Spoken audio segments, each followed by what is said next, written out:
مهماندار هستم با جناب استاد احمد فرهاد نیازی، مربی فتنس و پرورش اندام در ست سلام صبح بخیر با ما هستن. هم کلام میشم در رابطه با فعالیت ها و دستاوردهایشان و همچنان تازه های ورزش پرورش اندام که در جهان چی گپاست، چی چیزا تازه است، در این رشته از استاد خواهد پرسیدیم. استاد سلام، صبحتان قشنگ، خیلی خوش آمدین. اعوذ بالله من الشیطان الرجیم، بسم الله الرحمن الرحیم. ز ورزش پرورش کن جسم و تن را، چو رستم حفظ کن نام وطن را. عرض سلام و ادب احترام دارم خدمت شما بازی صاحب، علیکم السلام، همکارای عزیزتان و بیننده های عزیزی که ما را همین لحظه از پرده های تلویزیونشان تماشا میکنن. بخیر. امیدوار هستم یک صبح خوب و خوش و همطور سرحال آغاز کرده باشیم. سلامت باشین. اول خب من قلبا سپاسگزار شما هستم که به خاطر یک جامعه سالم کار میکنین، به خاطر صحتمندی اجزای ما کار میکنین. در کنارش افتخاراتی که شما به کشور کسب میکنین ستودنی است و فراموش ما نمیشه. در کنار شما ایستاده هستیم و حمایت میکنیم ورزش افغانستان و ورزشکارایش. خیلی خوشحال هستم که جناب استاد شما را داریم. استاد بیاین یک معرفی بیشتر شیم با شما. استاد فرهاد نیازی کی است؟ چه وقت میشه که تمرین ورزش پرورش اندام را پیش میبرن؟ ما تقریبا حدود 14 سال میشه نظر به مو شوق علاقه که در نوجوانی داشتم به رشته پرورش اندام.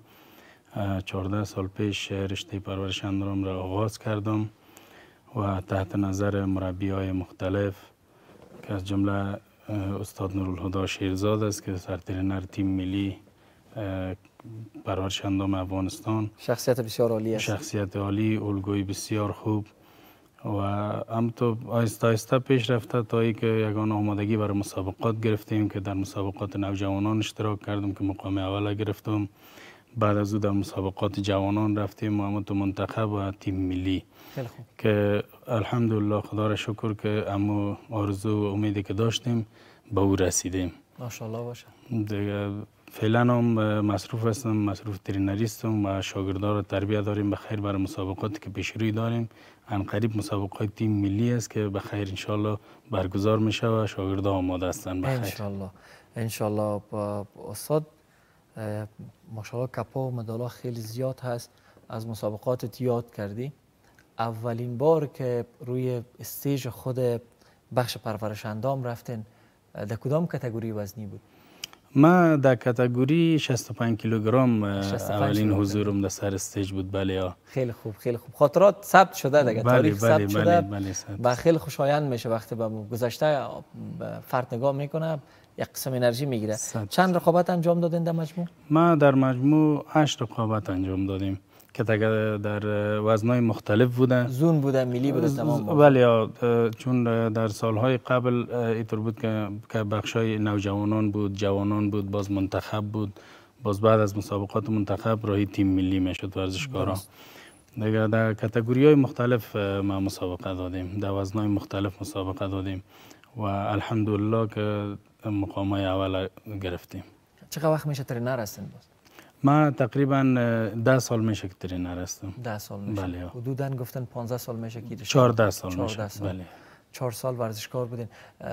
خودتان تمرین میکردین و تنها مسابقه میکردین. بعد از اون ترینری کدام کارش مشکل است؟ تنها ورزشکار بودن، یک قهرمان بودن یا ترینر بودن؟ والا اردوش مشکل است. خب بس از اینکه شما ورزشکار هستین، زحمت میکشین و به نظر ما فشار بیشتر بالای مربی زیاد است. ترینر بودن زیاد سخت است. به خاطر از اینکه شما در پهلوی از اینکه مسئولیت خود دارین، مسئولیت ورزشکارایی را دارین که بالای شما اعتماد میکنن. خیلی خوب. شما مجبور هستین و وظیفه بسیار مشکل دارین که یک ورزشکاری که بالای شما اعتماد میکنن و هدفی که دارن و با امید آرزویی که دارن میخواین برسن بالای شما اعتماد میکنن و او اعتماد بسیار یک بار سنگین است که یک استاد باید حملش کنه. خیلی خوب. باز همزمان رقابت هم میکنه، مسابقه میتونه استاد؟ بله. تمام یک رشته را مسابقه میتین؟ رشته پرورش اندام هم مسابقه میتین. فتنس هم گهگاه استاد شدین؟ نه خیر نه. بسیار خوب، بسیار خوب.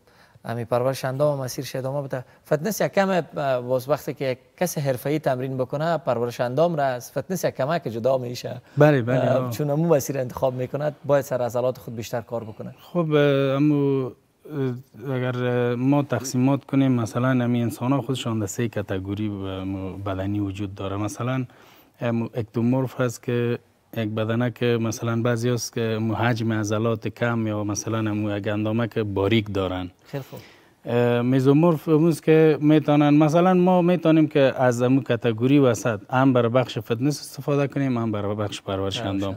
باز اکتومورف که است یعنی امو بدنکایی که کمر بسیار باریک داره و یک اندام تقریبا باریک تر داره، اونا زیادتر مناسب برای فتنس هستن.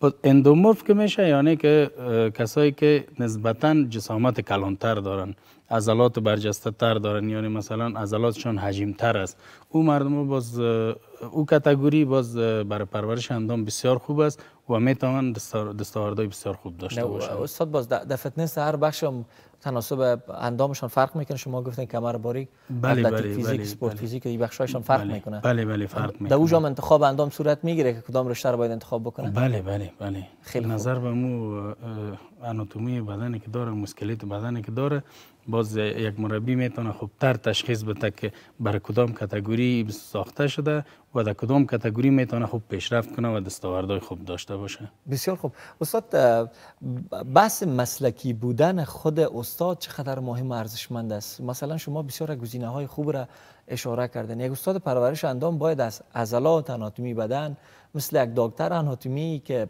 خودشان میدانه اون رقم بلد باید باشه، چون مربی پرورش اندام تنها مربی نیست، یک روانشناس است، یک دکتر است، نقش خوب را میتونه روی ورزش انسان داشته باشه. این مسئله بسیار مهم است.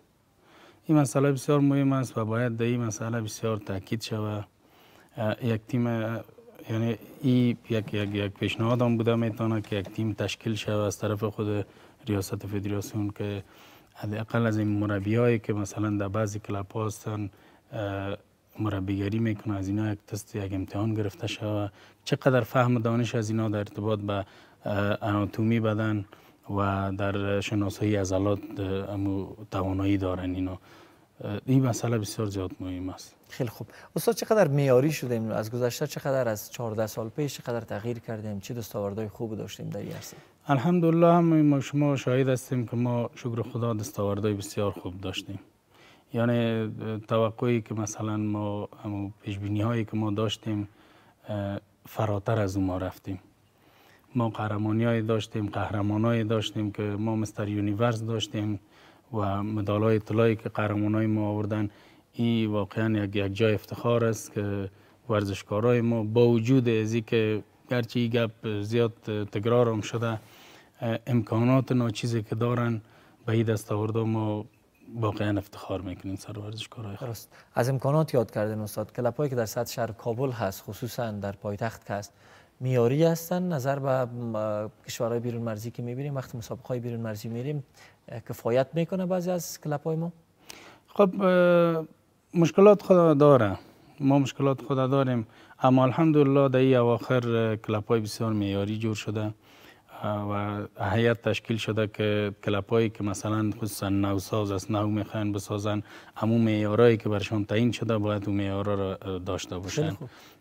دیگه از لحاظ نمیشه که ما مثلا امرای از اونا خودم مقایسه کنیم از لحاظ معیارات، اما معیارای ما خوب است، امکانات ما اندک است. بعضی وقتا این امکانات اندک مشکل ساز میشه برای ورزشکارای ما. درست. استاد در این مسابقه اخیری که انجام دادین چقدر وقت فاصله داشته؟ چقدر وقت پیش بود؟ 5 سال پیش بود که من در وزن 80 کیلوگرم مسابقه دادم، قهرمان وزن 80 کیلوگرم شدم. ماشاءالله باشه، ماشاءالله باشه. استاد بسیار یک بازوهای متقوی داره، ماشاءالله باشه، یک اندام بسیار قوی داره، خداوند حفظشان کنه. ماشاءالله باشه. استاد نظر نکنیم اتان. استاد آمادگی رقابت را داری؟ در فکرت است دوباره بری سر استیج؟ بله 100%. چی وقت 100%. ببینین او آتشی که درون ما شعله‌ور است همیشه هم شعله‌ور می باشه. کسایی که سر استیج رفته باشه و دوباره میره. بله دوباره میره. همیشه ما آماده هستیم، همیشه تمرین ما هیچ وقت وقفه نداشته. همیشه به امید ازی بودیم که یک روز همون زمینه مساعد شود که ما آمادگی داشته باشیم سر استیج بریم. خب بنابر بعضی مشکلات شما در جریان هستین که همین یک ورزشکاری که برای مسابقات و پرورش اندام آمادگی میگیره بسیار هزینه‌های گزاف داره. یقینا. بعضی وقتا ما پیش میریم متاسفانه که در نیمه را دیگه نه اقتصاد یاری میکنه و نه متاسفانه باید یاد کنیم دیگه که کسی هست که در پالی ورزشکار استاد شوه بگه من هستم تو پیش برو. راه حلش چی است استاد؟ راه حلش چی است؟ راه حلش این است که حداقل از یک لحاظ از یک طرف باید کمی حکومت خود شعور بده، دولت مردا، اسپانسرای مالی تجارای ما. بله، تاجرین ما از اینکه یک ورزشکار اسپانسر کنن، مثل از اینه که قضیه خدا بیامرز علی رضا را کل ما شما در جریان هستیم. دقیق. زمانی که باید او اسپانسر و سپورت میشد نشد.